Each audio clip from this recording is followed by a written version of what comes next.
I did PE in my underwear. Yes. It's not just me, everyone did. You would wear your vest and your underpants and run around to music whilst a teacher watched and smiled in a curious manner. When I was a kid, if there were too many people for the car, the smallest ones get put in the boot. It's true. Thankfully, we had a hatchback. Do you know what I mean?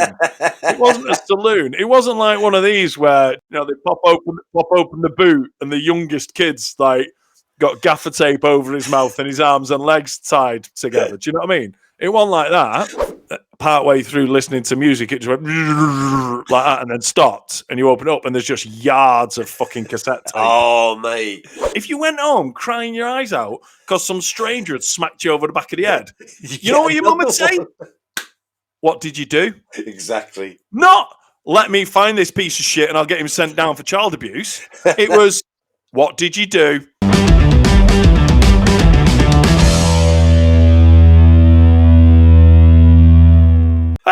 Hello, and welcome to the Lock-In Podcast. I'm going to have to do that again because it's not a podcast. We're fucking South African. Hello, and welcome to the podcast. Yes. Right, shoot.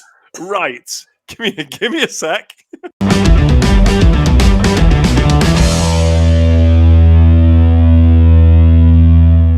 Hello, and welcome to the Lock-In Podcast. My name is Mike, and this is Baz. Say hello, Baz. Hello, Baz. I'm glad we've sorted out a way of starting this podcast. We didn't know how to start it before, did we? And now we started it exactly the same way every week. Well, if you didn't do that, I'd be like, I don't know what to do. When do I say hello, Baz? In the middle of the podcast, you'll just go, hello, Baz! like Father Jack waking up. If you haven't seen us or heard us before, this is me and Baz chatting in our virtual pub. It's called the Brace of Readlings. Google that if you want to figure out the gag behind the pub name.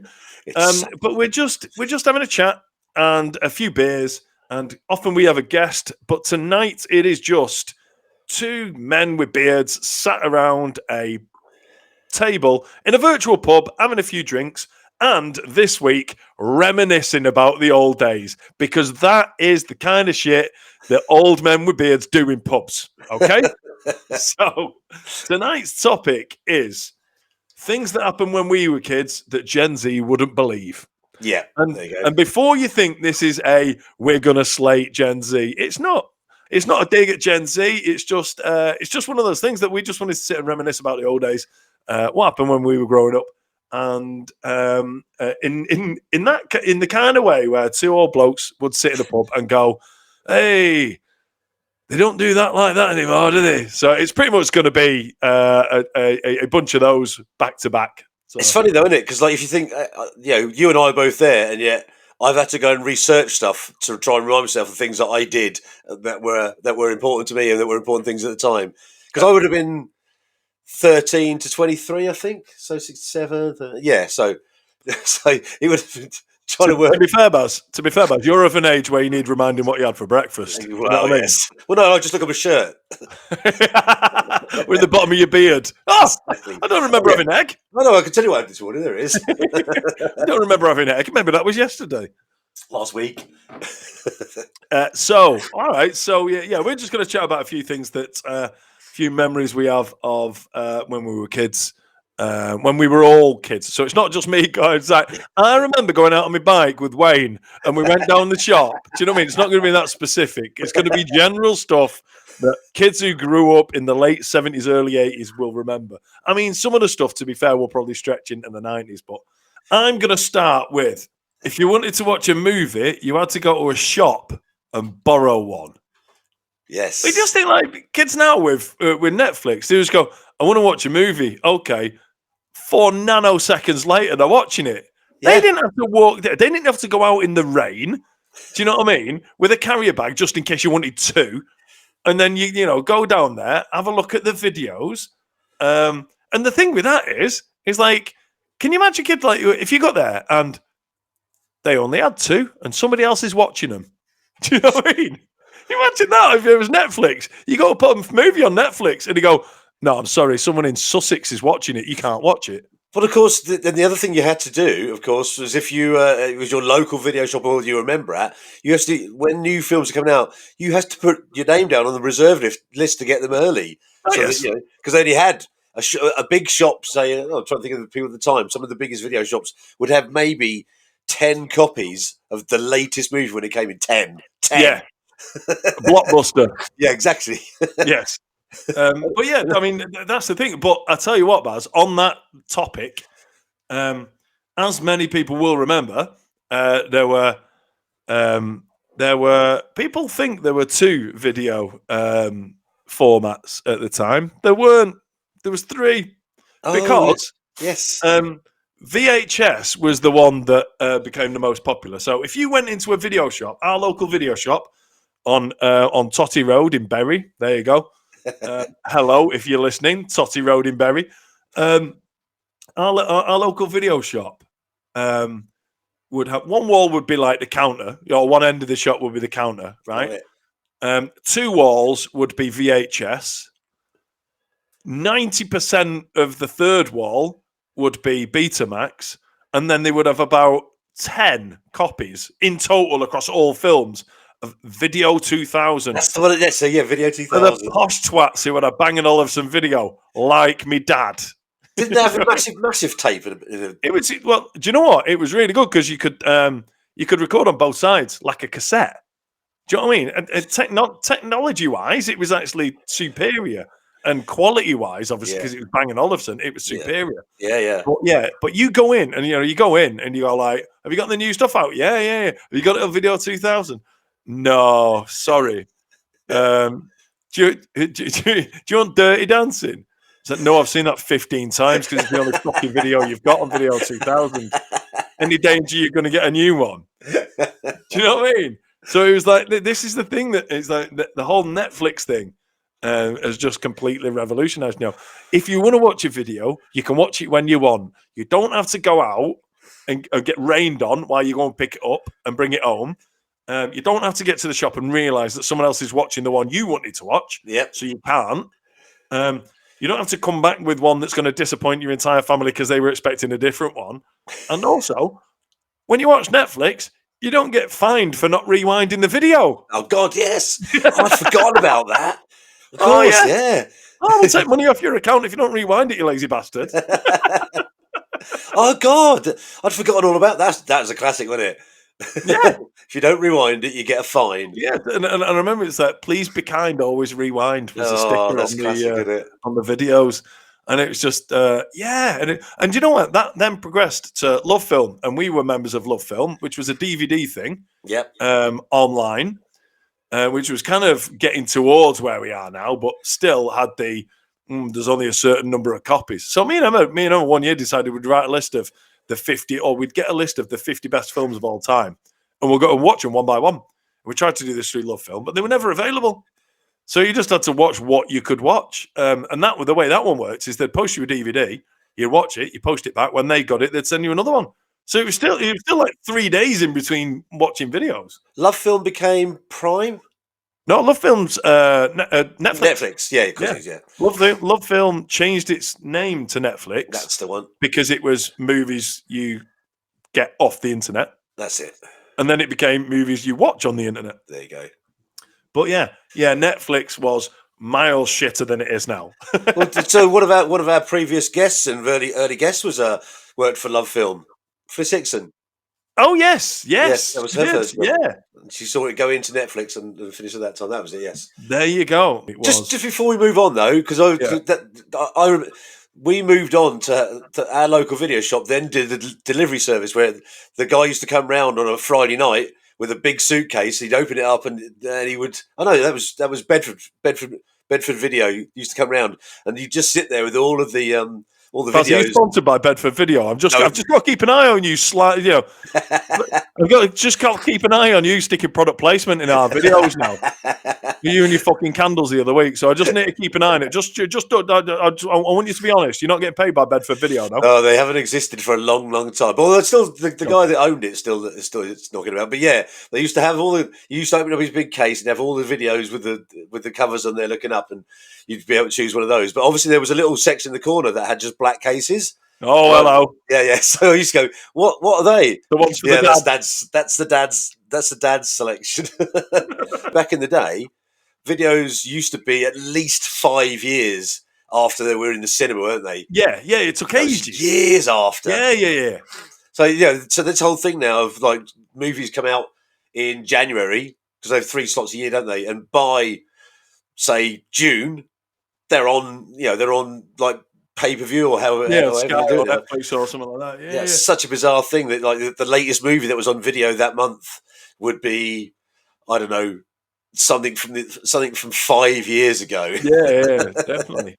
We had a video recorder that had a remote control, which is basically a long wire onto a remote control panel. Yeah. And of course, it was my job when we recorded stuff off the TV to stop it at the adverts and then start it Nice. again.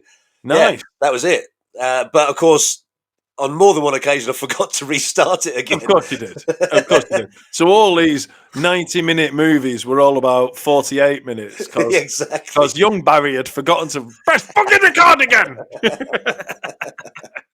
Right, Baz, what have you got for us? Oh, well, I'm going to go do something very similar. I'm going to talk about the granddaddy of mobile devices, which was launched in 1980. It was the Walkman. Oh, now then. So it was the first truly portable individual music player. It paved the way for the Discman, then the MP3 player, which became the iPod, then ultimately the iPhone, and also spawned the phrase mixtape. It did. Yeah. It did. Now that I remember, I didn't get the proper branded Walkman, you see. Oh, okay. I had a yellow plastic Bush, I think it Oh, might yeah. have been. But it was, I can't remember the brand, but it was pretty shit. And one of the things, right, listening to tapes on Walkman, right, this is another thing that, if kids, I'll try and avoid trying to avoid being patronising throughout this, but some's going to leak out. I'm sorry, but it's when you got an MP3 player, you're like, bored of this, I'm going to go and listen to this track. Yep, fine. Press a button, bang, you're straight in. Yep. Not with this. On a tape, you had to fast forward it. Hope that you got to the end, that you got to where the track you were wanting to listen to. If you overdid it, right? Walkmans might have had a rewind button, but mine didn't. It didn't have a rewind, so you had to fast forward through the tape, and you go, "Oh shit, I've gone beyond the start of this. I want to go to the start. I want to get back to the start." So you had to eject it, turn the tape over, fast forward it a bit, eject it, put tape back over, and play. And you go, "Oh shit, no, that's far too far back now." Fast forward it a bit. Oh, I've gone too far again, and it was just like constant annoyance that this device that I had, which was great because it was the first time, like you say, it's the first time you could walk around listening to music. But it was just a constant annoyance for mine, and I was just always resented. Don't get it. Like, I love my mum more than anyone in the world, apart from my wife and Mickey. Yeah, I didn't want to question that. I'm going to edit all that shit out anyway, so I don't really mean it. So yeah, I love my mum to bits, but always resented that I didn't get the proper one because I was like, all I want is a fucking rewind button. Do you know what I mean? Yeah. Well, saving my life. It must have been that spawned the pencil rewind, surely. Now then, that's a classic, isn't it? Yeah. I remember using the pencil to rewind occasionally. And again, if you're listening, you don't know what a cassette tape is. You must know what a cassette tape is. Yeah. Basically, back again. If you figure out which way you need the tape to move to go back to where you want to listen, you stick a pencil in through the spool and whiz it round your head a few times. It would rewind. Yeah. But of course, the other thing about that was it's like almost someone had designed it around a pencil, hex, whatever the number of sides on there, because it used to fit in perfectly, didn't spin, and you used to be able to get it and spin the tape like that, didn't you? Exactly. If you're not watching, it'd be like spinning something on a stick round. Exactly. It'd be like spinning something cassette shaped around a pencil shaped thing. Yeah, exactly. And yeah, the pencil came in handy as well when partway through listening to music, it just went like that and then stopped, and you open it up and there's just yards of fucking cassette tape. Oh, mate. Yards and yards of it, and you had to kind of try and get it out without it snapping. Yeah, spin it and spin it and spin it. But do you know what? Number of times I've pulled it out, snapped it, it didn't matter. Yeah. You just get a little bit of sellotape and tape it back together again. There was a thing of like, you'd either do it off the radio where you try and record all your favourite songs off the radio, so you'd end up with your own mixtape, So of course you'd have to cut out loads of stuff and rewind it and listen to it, blip, blip, blip, and then stop, and then I know, yeah, exactly. two fingers. Trying to record the charts. I mean, what's it called? Peter Kay did a bit about that. Trying to record the charts and stop it before they start talking. Oh yes. Yeah, and you got old people now saying like, "Oh, I've got vinyl again. It's just so much better." It's like, no, it's not. Yeah. It's not though. Do you know what I mean? Music is about the quality of the music and like in terms of the clarity. Yeah. And I get that if you want to hold something in your hand or the sleeves, I get, yeah. But telling me that spinning a bit of plastic and putting a needle onto it is better than like Dolby surround sound and what's the new one on Apple? What's that one? Oh God, I've no idea. That kind of immersive or something. Anyway, that kind of stuff. There's no way that it's better than that. We can't be far off a hipster-led resurgence of black and white tellies. Oh God, do you know what I mean? There must be. Oh, it's so much better. It's so much better to like it was before. Do you know what I mean? You don't need your 4K and your Ultra HD. It's like you don't need it to look like it is in real life. Let's go back and have a tube telly. That's it. Let's go back and have a tube telly in black and white that had a dial that you find like that had a dial instead of buttons, so you could never get a decent picture. It was all snowy. Yeah, and of course you used to have a coat hanger stuffed in the top because the aerial had snapped off. Exactly. Yeah, it was like it was so much better in there. No, it wasn't. It was shit. No, that's a good one, I like that. So, what's your next one? My next one is a bit of a departure from that. It was if you were cheeky to anyone, you got slapped around the back of the head or the back of the legs. Anyone, and I'm talking about anyone, and it was acceptable, right? Because whether it would be a policeman, a teacher, your parent, somebody else's parent, a shopkeeper, anyone, literally anyone.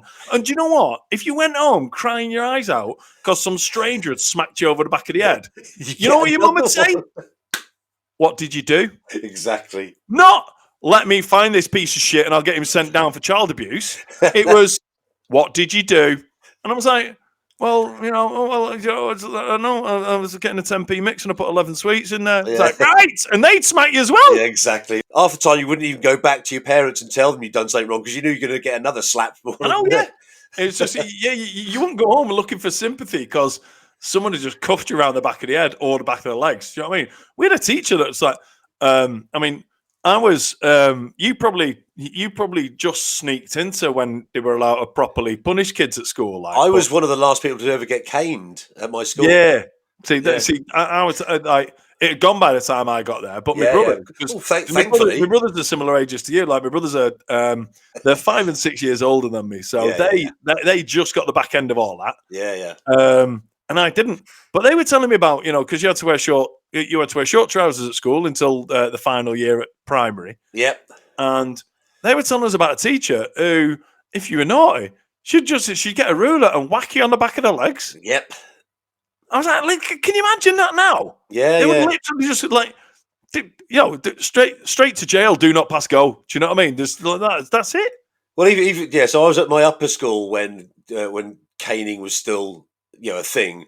But it was also quite common. I remember his name, Mr. Lane. Very good teacher, but very, very, he was very, very strict. And you used to get the ruler to the back of your hand from him. And you'd have to go up to the front of the class, put it on, hold it out to him in front of everybody, thunk, and you just take it. And of course, if he didn't like you, he'd angle it slightly so that the edge caught your hand just before the flat of the blade. That was fine, apparently. In the 80s, if you went round to your mate's house for dinner and decided, and they were the type of parent who gave you a slap round the back of your head for not finishing your dinner, you got one as well. Yeah, exactly. That's another thing as well. It was like, see, Emma will always say to the kids, what do you want for dinner? And if they want something different, then she'll cook different things for me, for her, for the kids, for everything. I was like, no, I got a plate of stuff put in front of me. That's your food. Eat it. What is it? Doesn't matter. Do you know what I mean? Hang on, I love that. It doesn't matter. That's exactly what it was. It's your food. It was like, dinner. What is it? It's like, I mean, to be fair, bless her, my mum's a decent cook, but there was sometimes when I looked at it, What is that? Right, so I would like to talk about the fact that at some point, probably quite a long way through the 80s, there was no breakfast television. The TV used to shut at midnight, and quite often during the day when there wasn't scheduling on, you used to have the girl with the clown, and she'd have a stupid clown and a blackboard, which was the test Yes. card. Yeah, she was. And of course, she was playing noughts and crosses with an inanimate object. yes, and the bizarre thing is, that was totally normal at the time. You turn on the TV. Do you remember when Channel 4 started? And it was and it only used to be from 4 o'clock in the afternoon. Yeah. And you get home and it was Countdown when wherever it was. Yeah. I remember it. I remember the very first. The first show was Countdown, but I remember it starting. Sitting down waiting for this new channel. Well, for you and I, it would have been the first time in our lifetime a new channel had started, and particularly because it had been the fourth one as well, because ITV was already around at the time. But yeah, there was always that thing of these days, if you wake up at 4 in the morning unexpectedly, you could go down and watch television. It would be something on all channels, and you could sit up all the way through the night. There's no stopping it at all. But yeah, you imagine that like today, if TV didn't start until 8 o'clock or something, and then it finished at midnight, and then quite often when there wasn't any scheduling on, there'd be a test card in the middle of the day. Yeah, there you go. There you go, young'uns. So not only did we only have 3 channels, but and a lot of the time it was just full of just grown-ups shite you didn't want to watch as a kid. Like Baz says, sometimes you'd turn the telly on and there was literally nothing on one of the channels, so you were down at 2. Just unbelievable, isn't it? And when you look at it now, it's not like you say, you've got +1 channels now. Do you know what I mean? Yes, you've got a channel that's showing 24 hours worth of television that was shown an hour ago on another channel, 24 hours. Do you know what I mean? But the weirdest thing about that as well was that, to find out what was on TV during the week, you had to buy a magazine for different channels to see what was on for the whole week. Yeah, because Radio Times didn't tell you what was on the... Radio Times just told you what was on the BBC. Yeah, it wasn't until much later that they used to include the ITV channels and all the other ones. You had to get TV Times to find out what was on ITV. You had to have 2 paper books a week to find out what was on your telly. You go through and you just find where the films were, because they'd have that little film logo next to it. Yeah. And of course, we just talked about this before we came on. Films used to get to video 3 or 4, 5 years after they were at the cinema. On the television, it was like 7 or 8 years, wasn't it? Yeah. So the latest film at Christmas would have been something that was 8 years ago. The other thing is, if you were waiting for, if you had a series that you were really looking forward to, if you were a regular watcher of a series, it was on at a certain time, and that was it, right? And the thing was, it was like now, obviously, you've got On Demand, you've got +1, you've got, you've got 4/7, which is a channel which shows you the highlights of stuff that's been broadcast for the first time this week. And you've got reruns of this, that, and the other. You didn't have any of that. No. If you were watching a series of 6 and you missed number 4, you'd miss number 4. They might repeat it again. They might repeat the whole series again in about 6 months. Yeah, you couldn't go watch it on the same day, could you? No, that was it. It was like, if you hadn't seen number 4 and you hadn't videoed it, tough. You ain't seeing number 4. Like I say, until they'd repeat the entire series about 6 months later. Now, I can go back and watch the entire series of The $6 Million Man from beginning to end on some catch-up channel somewhere on YouTube. In a day. Yeah, in a day if I want to. Which would probably have taken you about 6 months back in the day. Exactly. Right. Next one. These days, if you've got too many people for the car, you have to do multiple trips. Oh, yes. When I was a kid, if there were too many people for the car, the smallest ones get put in the boot. It's true. And I genuinely you would squeeze as many, because there were no seatbelts in the back of a car. Yep. There were seatbelts in the front when I was a kid, but never in the back. Yeah. So you would squeeze as many kids as you could along this big kind of settee in the back of a car. Big bench seat, yeah. Yeah, a big massive bench seat. You could squeeze as many kids onto that as you could. If there was still not enough space for everyone, the smallest ones, which youngest of 3 that I was, the youngest one would just get put in the boot. I mean, thankfully we had a hatchback. Do you know what I mean? It wasn't a saloon. It wasn't like one of these where, do you know what I mean? Like, that's a proper shutting boot. Open the boot, and the youngest kid's got gaffer tape over his mouth and his arms and legs tied together. Do you know what I mean? It wasn't like that. I could breathe out when I was in the boot, and I could see, and I could look over the seat where all the other kids were sat. But I remember so many times when it usually happened when we'd go. There'd be our family and another family to go to the pub, right? And this is what happened back in the day. Yep. Kids weren't allowed in pubs, so there'd be 2 carloads of us. There'd be our family and my mum's best friend's family. We'd all go to the pub, and then 3 of the 4 adults would be drinking. 1 would be not drinking, and that's only because it was my mum. Because in the 80s they were just like, yeah, fuck it, it'll be fine. But it's only because my mum and she don't drink much anyway. So 3 of them would be shit faced. All the kids would be outside. Occasionally, you'd get brought a bottle of Coke and a packet of crisps. But you just have to play in the car park while the parents were getting pissed. And then at the end, they'd say, right, we'll leave 1 car here, and you'd have 4 adults and 5 kids in a car. And invariably, me as the smallest and youngest, I would be in the boot. I mean, you'd get arrested for that these days, I reckon. Yeah. So I had very, very similar situations where, there'd be 2 carloads of 2 families, and we'd all be put in 1 car, all the kids together, whether there was 7 of us or 5, whatever. And like you say, they'd come out and bring a packet of crisps and a bottle of Coke with a straw in it. Yeah. And then just go back in and leave you. Yeah. Just completely leave you. It was fine. Do you know what I mean? That's brilliant. This is one that always surprises the young'uns. For the majority of my time at primary school, I did PE in my underwear. Yes. It's not just me. Everyone did. Yep. You would wear your vest and your underpants and run around to music whilst a teacher watched and smiled in a curious manner. I've added that bit for comedy effect, but it's true. You know what? In the 80s, when they weren't looking as hard as they are for people like that, what a job. Yeah. Well, Do you know what I mean? I'm not saying they weren't there. They were there. They just didn't look hard enough for them. Exactly. Well, they didn't have to, because they were doing respectable jobs like looking after children, weren't they? Yeah.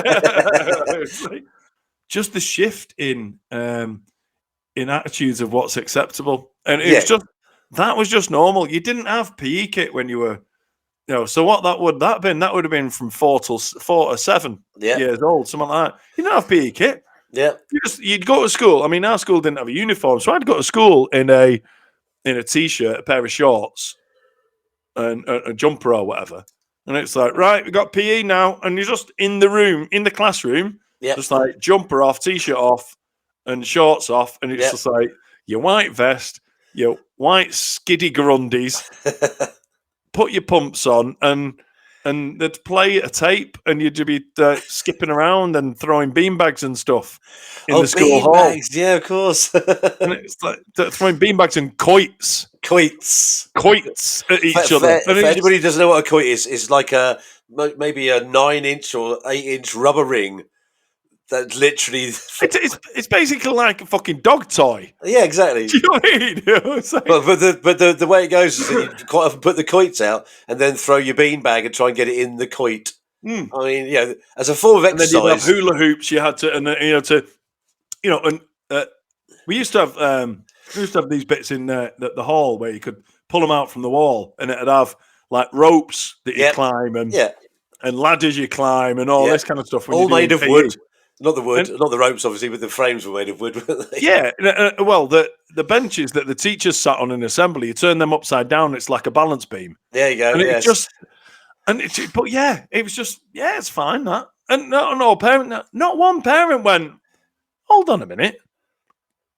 Not that comfortable when my kids skipping around in the rundies and the underpants and vest. And I remember at high school, it was after PE, or games or whatever, you had to have a shower. Yes, yeah. And it was like, literally, you had to strip naked, stood by your sports bag, walk into the shower, clean, and then come back again. And the sports teacher would watch you to make sure you cleaned yourself properly. Because if you just ran in, got your hair wet, and ran back out again, which some lads tried, it'd send you back in again. Yeah, it's bizarre, isn't it?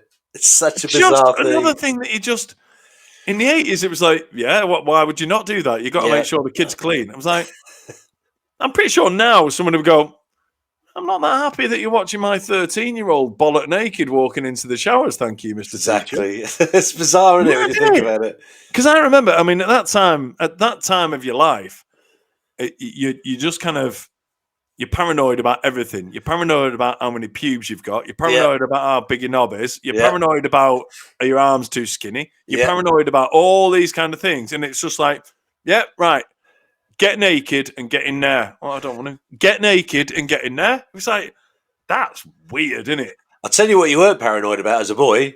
If you smelt, you couldn't give a shit, could you? Oh, I know, yeah, exactly. And like I say, half of them, if the teacher weren't watching, you'd run into the showers, duck your head under to get your hair wet and run back out again. Yeah.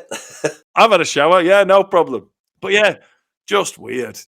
I want to talk about Rubik's Cube, just because obviously we got a bit of a connection with one of our friends, Joshua. I remember when that came out, it was like the impossible to do puzzle. And for many people, it still is. I'm not going to Yeah, exactly. People who aren't Joshua. So, yeah. But there's also, there became, this is the age of innocence where there were two ways of doing it if you couldn't do it. You'd either twist it halfway and snap it all and put it back together again if you had a cheaper one, or you used to peel all the stickers off, put them back on in different places. Do you know, I've got a story about exactly that, in that my mum had a commemorative Charles and Diana's wedding Rubik's Cube. Great. I picked it up one day, and it's in like a little case and all that. Picked it up one day, tried to give it a go, couldn't resolve it. So I did exactly that. I took all the stickers off, replaced all the stickers in the right places, some of them upside down, some of them diagonal. Do you know what I mean? Some of them with the corners peeled up. Basically, completely fucked this Rubik's Cube. And it might have been worth so much. Do you know what I mean? Probably would be today. I was just like, I proper ruined it. But anyway, my mum had completely forgotten about it. I think I got a bollocking at the time, but completely forgot about it. And I think it was her 70th birthday where I found one. I found an original, untampered version. So I bought it for her 70th birthday and gave it to her as a kind of a sorry for fucking up your commemorative Charles and Diana Rubik's Cube. Here's one a significant number of years later to replace it. Oh, bless. And she didn't even remember, but it was important to me. I was just like, because she said that she didn't want anything big, and she didn't want us to have a whip round the bar or anything big or anything like that. So I just thought it was a perfect kind of perfect something that meant something. But yeah, so she's got a new one now, so it's all right. No, brilliant. but the whole thing about that was a lot of those things came in from America, and anything that came in from America at the time, like skateboards and all those things, they seemed so exotic to your kind of average British teenager or 10-year-old or whatever in the 80s. All these things were all like massive voyages of discovery, whereas like things like that are simultaneously released all around the world at the same time now, aren't they? Because like they don't have that kind of it's an America phase. You have to wait for it for 10 years until it comes over here. Yeah, I remember there's a mate of mine. I think I've already mentioned him, Wayne. Yeah. Wayne was loaded. Wayne was loaded, right? So Wayne had everything. So every so often we'd go out to Wayne's house to play with stuff, and he had everything. And his dad worked abroad, worked away a lot. So he'd come back with all the Star Wars gear. Oh, yes. And that's exactly it. All the Star Wars figures and all the like vehicles and the spaceships and all that shit. You just couldn't get over here. But Wayne had it all. He had everything. Just because A, he was loaded. Yep. And B, his dad did a lot of traveling, I think. Brilliant. And he'd just come back with loads of stuff. Do you know what I mean? And the big thing was the AT-AT. You know the AT-AT? Oh, yeah, the walking thing. Massive, just like a fucking massive dog, really, isn't it? Exactly, Massive mechanical dog. But he had that, right? And you pressed a button and its legs moved so you could move it along. Oh, mate, I was just like, it was amazing. There was one thing that I remember very clearly is in the summer, I think we've kind of briefly mentioned this before, but in the summer holidays, it's like, I'd wake up at like 7, 8 o'clock and was like, Mum, I'm going out to play now. All right, yeah. Come back for your lunch. Yeah.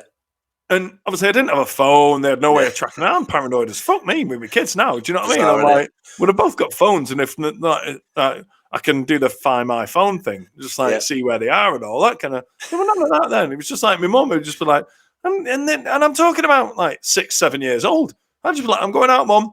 I'm going right. See you later when you want your lunch. But like you said before, it was like I might be around someone's house. I'd be like playing out on my bike or down the park or whatever. Yeah. Or climbing trees and all that kind of stuff. And I'd lose track of time. And then one of my mates would get called in for his lunch. It was like, right, come on, you come in for your lunch. And I'd be like, oh, Michael, do you want to come with us? Do you want to come on Love and Charles? I was like, yeah, all right. Yeah. And then my mum said, like, come home when the first street light comes on, that old chestnut. That's Do you know what I mean? and then I'd go home when the last one came on. Yeah, exactly. And it was like, well, I could only see that one from where I was. I picked up that ruse very early on. But do you know what I mean? I'd be out of the house from 8 o'clock in the morning to 8 o'clock at night. My mum hadn't seen me, didn't have a clue where I was, didn't know if I was getting fed, just assumed I was. And it was like, if someone had abducted me at 8:30 in the morning, I'd have been missing for 12 hours before it'd be longer than that. My mum wouldn't think anything of it until about 9, 10 o'clock. And she'd be like, oh, hold on a minute. I'd be 14 hours in. Yeah. You know what I mean? I could have been kidnapped and could have been on continental Europe by the time my mum even noticed. Exactly. And of course, you'd be able to get it out of the country because they just go, yeah, no, we've left his passport at home. Yeah, he's definitely my son. Mate, they wouldn't even notice I'd be in the fucking boot. Exactly. And that wouldn't be weird. Crossing the channel with a kid in your boot wouldn't be weird. It was just like, that's what happened. But the strangest thing was, like you said, like the summer holidays seemed to go on forever when you were a kid as well. It used to be 6 weeks of like barely ever being at home, and you'd be with your friends like every single day. I don't know if it was a thing at your school, but there used to be a thing at our school where if you got selected, you were able to take home one of the class pets for the school holiday for the entire summer holidays. Oh, we didn't have school pets. Oh yeah, we had a sort of zoo and everything. Well, we had a pet area. A zoo. we did. We had a zoo. A fucking giraffe. Yeah, it was called the zoo. It had geese and 2 pigs in it. That was our zoo. That's not a zoo. No, that was our zoo. That's what it was called, the zoo. A geese and 2 pigs isn't a zoo, mate. Oh no, we had more than no. We had loads of geese. That's where all the school dinner waste used to go for these geese. I love that. There's a fucking zoo. Do you know what I mean? It was like, where is it? We got a giraffe and a crocodile. We've got 2 pigs and a gaggle of geese. But also our school used to have like a pet's corner, and like part of the school would have hamsters. And I remember my sister got the job of bringing home a hamster one summer holiday, and within 2 days of the summer holidays, we'd lost it in the house, and we were like, oh God. And we sort of went through the whole summer holidays fretting about it. Because, these days you'd probably phone up somebody at the school or, because you have a number and say, oh, look, we've lost it, blah, blah, blah. That's how things work now. We were like, the night before we were going back to school after 6 weeks, it was like literally, oh, we've got to tell the school we've lost one of the pet hamsters. And just as we were going to bed, it was quite quiet. We had this scratching sound in our central heating system. And my mum went into this cupboard and found this skinny hamster that had probably been living off flies for about 6 weeks. Fucking hell! It's like it's like the Bear Grylls of hamsters. How the fucking hell has it lasted 6 weeks? You wouldn't know, would you? But yeah, she just found, because we used to have this thing in the middle of our house. We used to have that central heating system which had there was like a blown air thing that used to blow out of the vents in our house. And we just heard it as we were going to bed. And my mum found it. It was this skinny, emaciated hamster that was still living in this fucking central heating system. It was amazing. I just wonder if it was getting out from somewhere during the day and finding scraps to eat, but it was just the most amazing thing. We found this thing. Unbelievable. I mean, I remember we had a hamster. And we had many hamsters. Look, I tell you what, it's a bit of a gamble giving a kid a hamster for 6 weeks. They only live for 2 years anyway. Yeah, exactly. It's a massive percentage of their life. You're not sure it's coming back. I remember I had a hamster and just kind of lost interest. And looked after it and kept it alive and all that shit. And then I came home from school one day and my mum went, "Oh, I need to tell you the hamster's dead." I was like, "Oh, that's a shame, isn't it? Like, what are we going to do with it?" And like, she went, "Oh, I've binned it."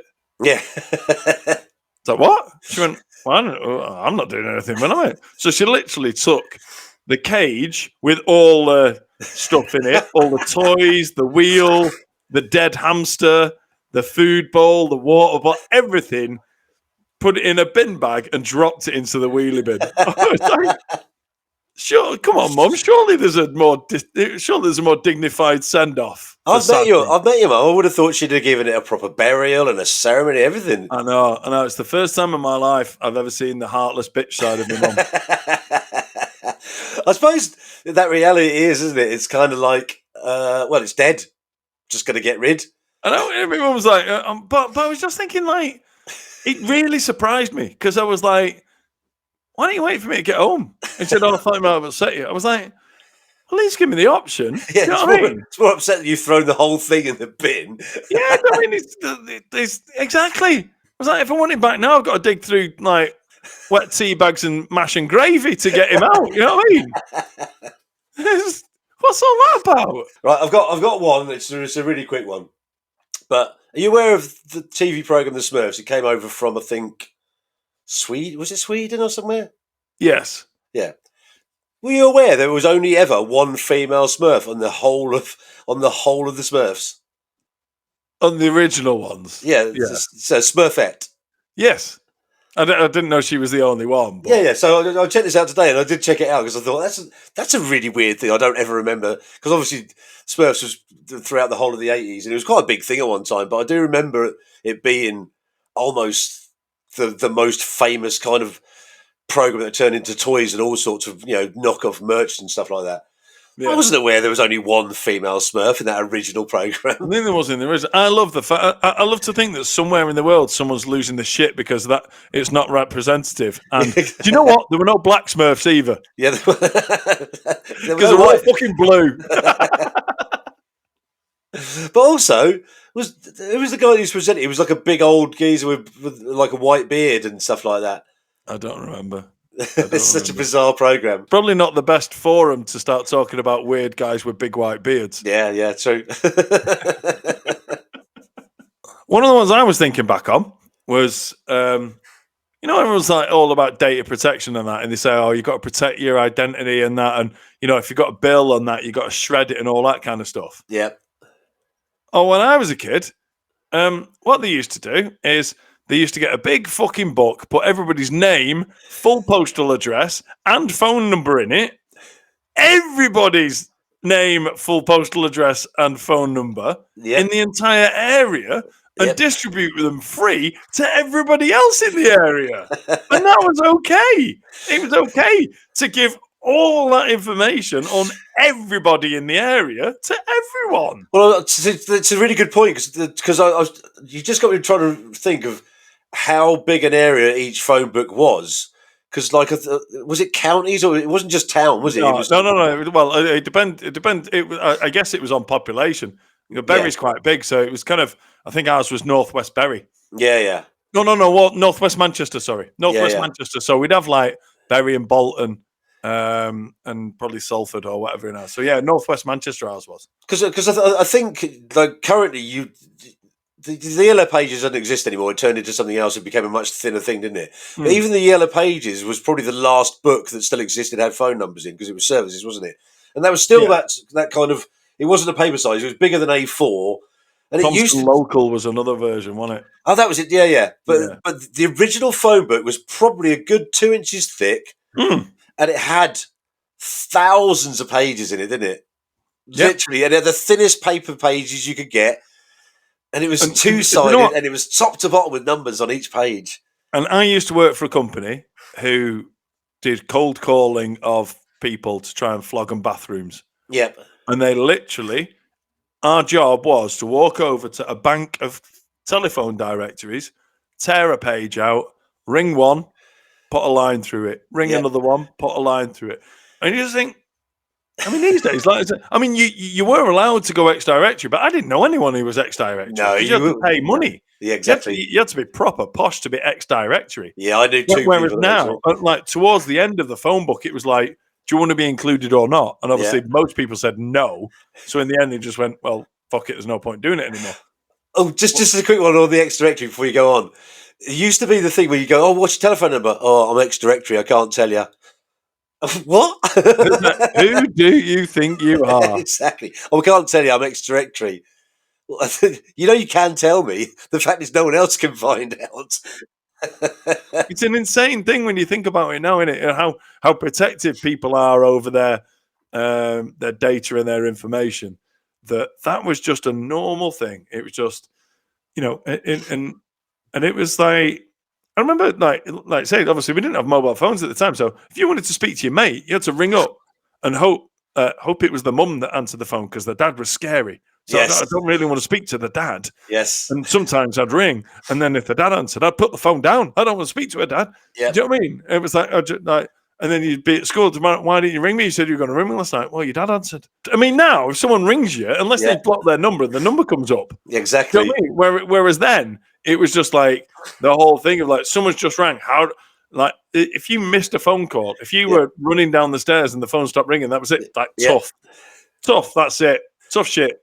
You'll never know who that person was who was ringing. Yep. Then 1471 came in. Yep. It was like, if you miss the call, just dial 1471. It'll tell you the number. That was like witchcraft. It was amazing.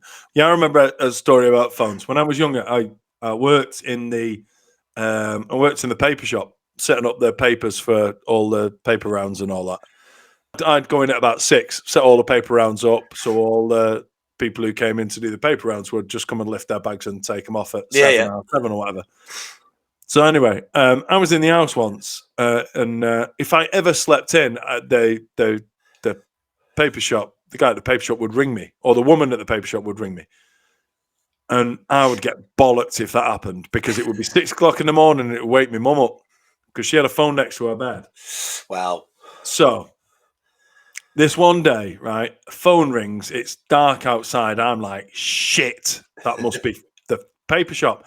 So I ran right up the stairs because I slept in a bedroom downstairs. I ran right up the stairs, picked up the phone as soon as I could to stop it ringing next to my mum's face, the other one upstairs. Yeah. So I picked the phone up and went, I'll be there in 10 minutes. And she went, oh, you coming now? I was like, yeah, I'll be there in 10 minutes. Oh, good. All right, we'll see you in 10 minutes. All right, yeah. Put the phone down, ran back downstairs, went to get ready for my paper round, saw the phone. It was 2:45 in the morning. Not a fucking clue who this woman was. But whoever she was expecting didn't turn up. A very young sounding boyfriend. Yeah, so whoever she was expecting, do apologise. If you are listening and you are that person, you're probably about 70 by now. But yeah, I was just like, I got downstairs, I was proper confused. I was like, it's like 2:45 in the morning. I was like, what? I thought it was Beryl from the paper shop. It was like, no, it wasn't. I was like, oh my God, what? And forevermore, I don't often think about that woman, but sometimes I think about that woman. It was obviously called somebody. And it wasn't, it didn't sound like it was an emergency, but it's obviously called somebody to ask them something. And they've heard at 2:45 in the morning, I'll be there in 10 minutes. I think a lot of this, like we've spoken about, is we are talking about the age of the age of innocence, which is sort of prior to thousands of TV channels and knowing everything, and the internet particularly, where you could just Google anything you don't know these days. Like back in the day, you didn't know stuff, you didn't know it, and like the only way of doing anything that was remotely educational was if your parents had bought that massive stack of books called the Encyclopedia Britannica. Yeah. I can't remember when CFAX came out, but I always remember when that first came out. Like so many people would get on there, spend hours just like asking questions and stuff on that. Well, CFAX, for those that don't know, CFAX was like a shit internet.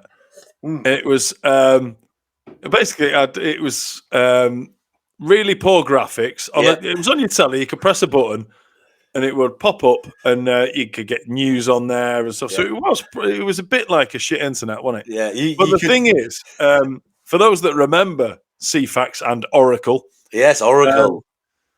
Then I remember to this day how I can still feel the frustration of when you were waiting for football scores. Yeah.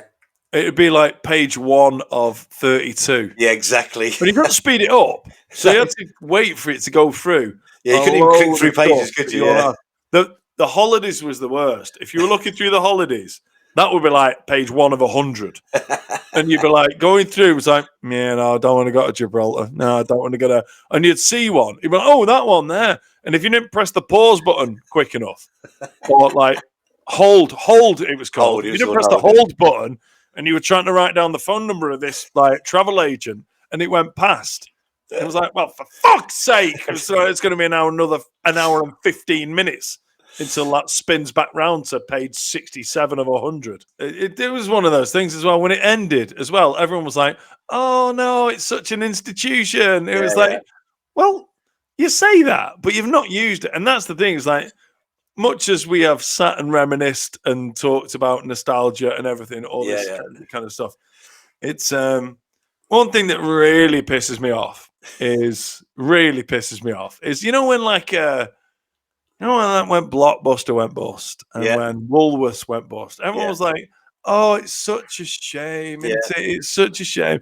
I loved Woolworths. I was like, we didn't love them enough to actually fucking shop in there, because if everybody had still been shopping in there, they wouldn't have shut, would they? Yeah. Do you know what I mean? There you go. So it's like, oh, it's not like the old days when it was like, Woolworths was shit.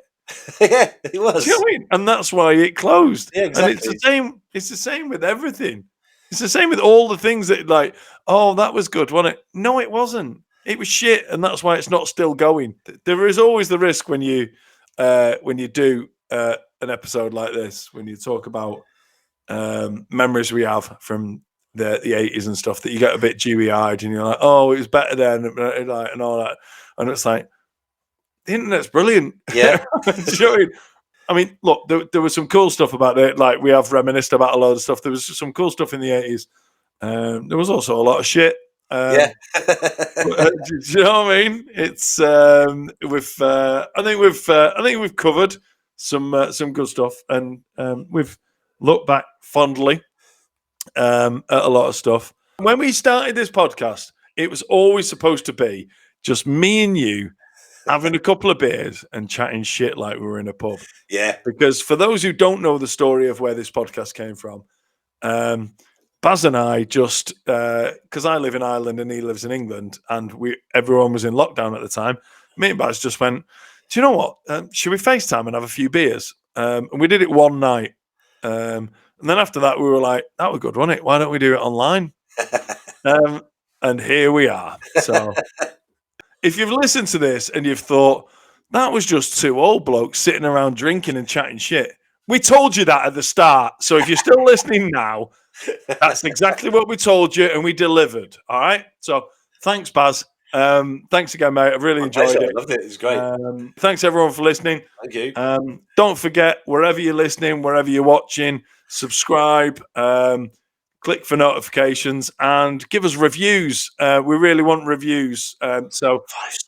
Yeah, give us 5 stars and type us a review in, because that'll help us get out to more people, and we want more people to see what we do, because we think it's pretty fucking good. Also, if you thought it was 3, just put 5 because it was better. Exactly. Just lie. It's fine. As I've always said on this, if you've enjoyed it, share it with your friends. If you've hated this, share it with people you don't like. I don't care. I just want you to share it. We'll irritate your people you don't like. Exactly. All right. Thanks for listening again, and we will see you next time. Bye.